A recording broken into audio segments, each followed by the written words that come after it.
Hey, welcome back. Simon Lees here again. I've got a pro guitar tip video for you. What I'm going to do today is to explain a little bit about pitch shifters. What are they? What do they do? Sounds exciting, doesn't it? I've got one set up on my GT10, and at the moment it kind of sounds like this. Let's turn that up a little bit for you.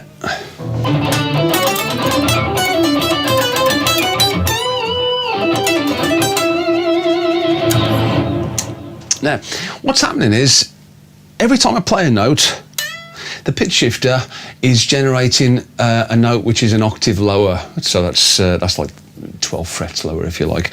So when I play that note, the pitch shifter is generating that note. So.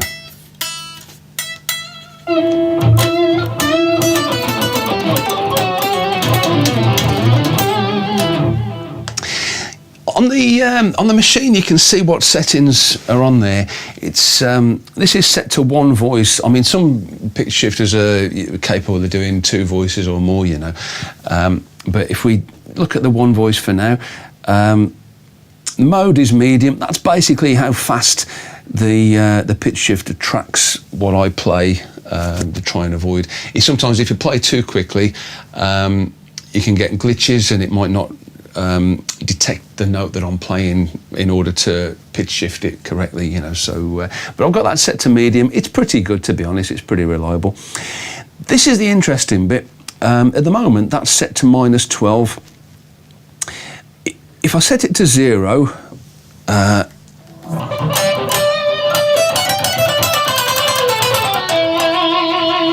what you end up with is a bit of a chorus kind of effect. Now, the fine tune setting is something which can exaggerate that. So if I set that to, say, I don't know, +15, let's try that.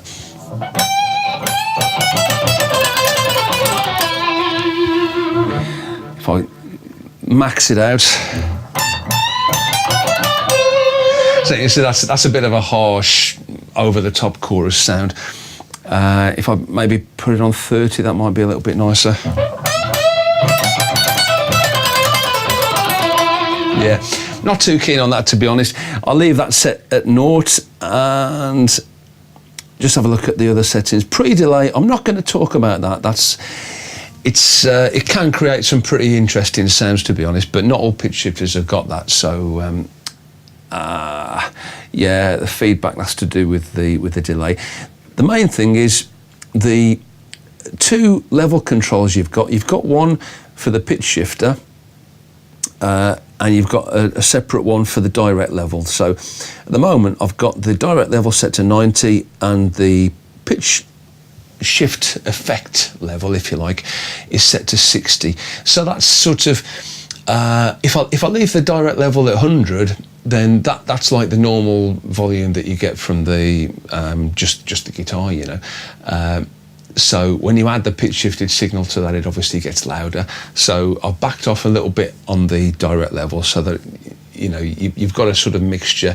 But when I kick in that effect, say if I was doing a gig, it wouldn't suddenly jump out at you, you know, it wouldn't sort of kill you. So you basically use the effect level and the direct level to get the overall volume that you want, but also to be able to mix the pitch shifted sound with the normal sound, you know, so you can get the perfect balance.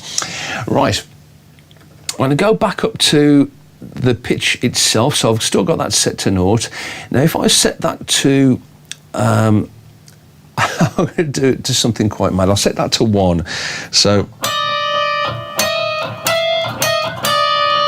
that sounds terrible. What's happening is, by setting that to 1, the pitch shifter is generating a note that's 1 fret higher than the note that I'm playing. So what I'm getting, in effect, is kind of like...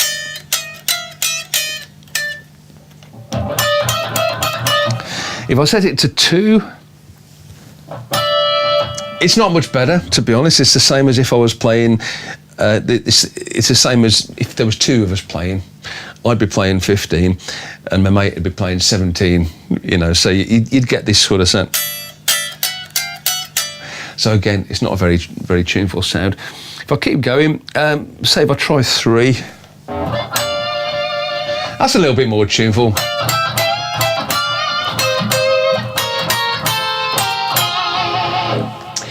You mustn't get pitch shifter confused with harmonizer. The pitch shifter isn't a harmonizer because a harmonizer knows what scale you're playing, and when you're playing a scale, some notes are 2 frets apart, other notes are 1 fret apart, and the harmonizer works out which whether to go up 2 frets or 1 fret sort of thing. That the pitch shifter doesn't.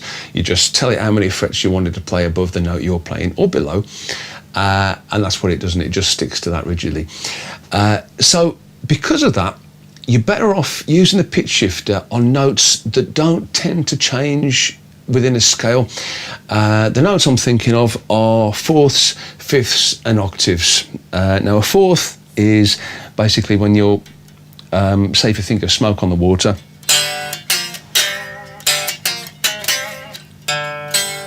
that's a fourth. So if I set that to +4, in fact, no. Don't get mixed up between intervals and frets. Frets and intervals are not the same. So a fourth is 5 frets. So if I'm playing the 5th fret on the A string, I want to go 5 frets above that. So if I just put +5, and that'll give me that Smoke on the Water kind of sound. So basically, instead of playing the 2 middle strings together, I'm just going to play the D string, and it should kind of sound the same.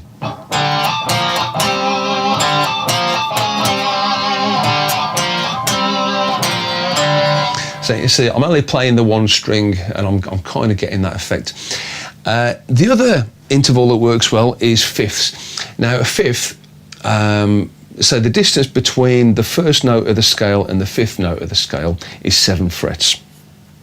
You know, if I sort of go 1, 2, 3, 4, 5, if I play that note on the same string as that note, I'm going to go 1, 2, 3, 4, 5, 6, 7. So that, if I set that to +7, that'll give me that sort of effect. So it's more like playing a power chord. So if I do, you know, Teen Spirit, say that. So if I play that, but just play the low note.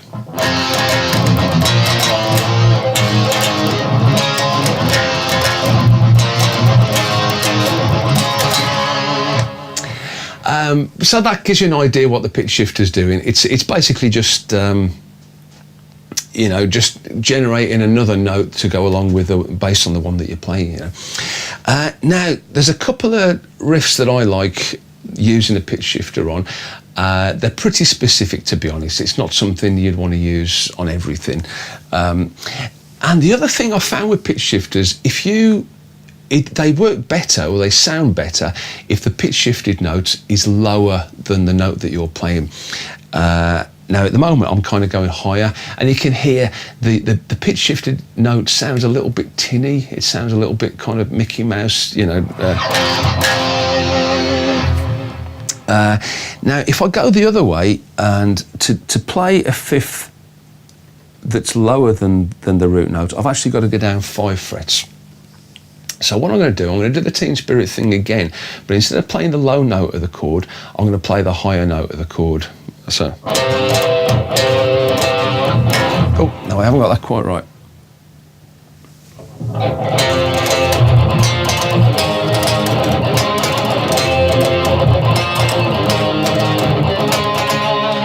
So, at least the pitch shifted note sounded kind of better. By mixing the effect level and the direct level, if you like, the original signal, I could probably get that sounding a little bit better. But that gives you an idea. Right now, there's a song by Iron Maiden called "Somewhere in Time." It's the title track from was it their fifth album, I think it was. Came out around about '86. One of the first gigs I ever went to, and now I'm just going to. I can't remember whether it's 5 or 7 I need to go to, but it's.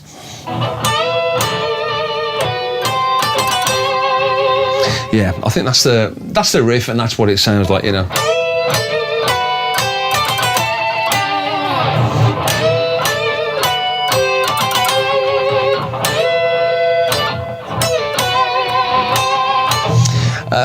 See, it's almost like a Roman fanfare kind of effect, you know.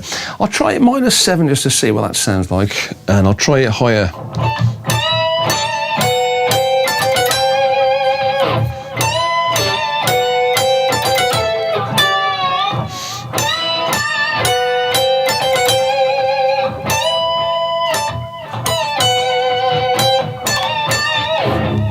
Cool. So it's a nice effect, you know. It's very specific again, as I say, and it's always going to sound a little bit like a Roman fanfare, you know, when you set it to that.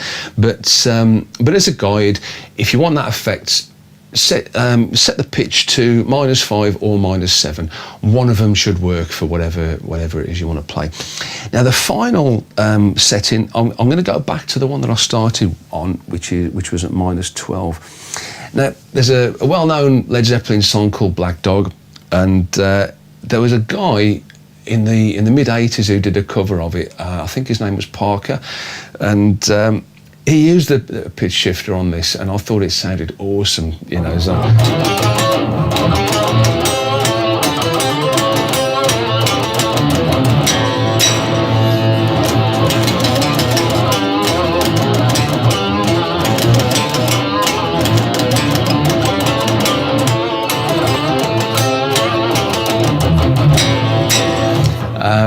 yeah, all that's happening is, I say, it's just the pitch shifter is generating a note which is an octave below the note that I'm playing, you know.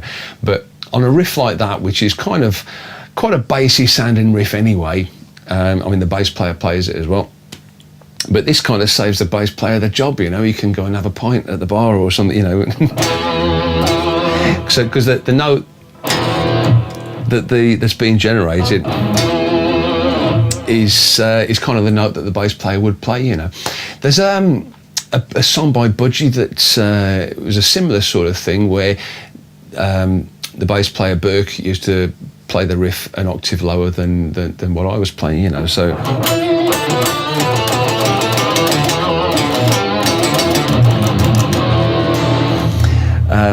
that was called Melt the Ice Away from the Impeccable album, and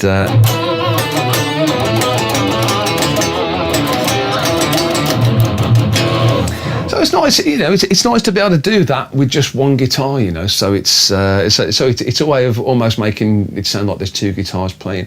Okay, that's all I want to say about pitch shifters. So say there are other controls we could look at. The pre-delay and the feedback are more to do with taking the effect level and sending it back through the machine slightly later. And then that gets pitch shifted, and you end up with like an ascending thing. I'll try and give you an idea, but I don't want to talk too much about it because it's mad.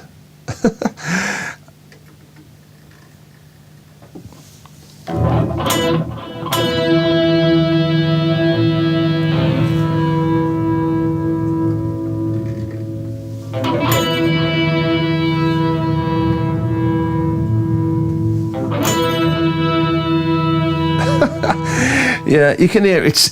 Oh, hang on. If I do the fine tuning, that might help as well.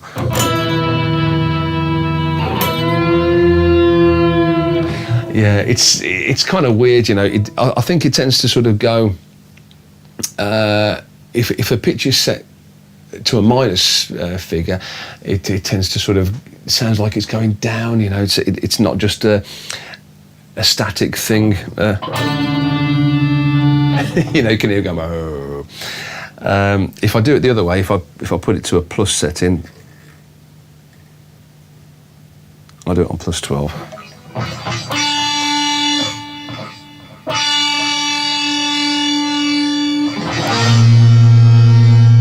Yeah, it's not a great sound, to be honest, so I'd leave that alone. Just concentrate on the pitch and use the direct level setting and the effect level setting as a way to blend the pitch shifted sound with the original guitar sound, and you'll be fine. Okay, I say thanks for watching again, and I hope you can catch me on the next one. Cheers.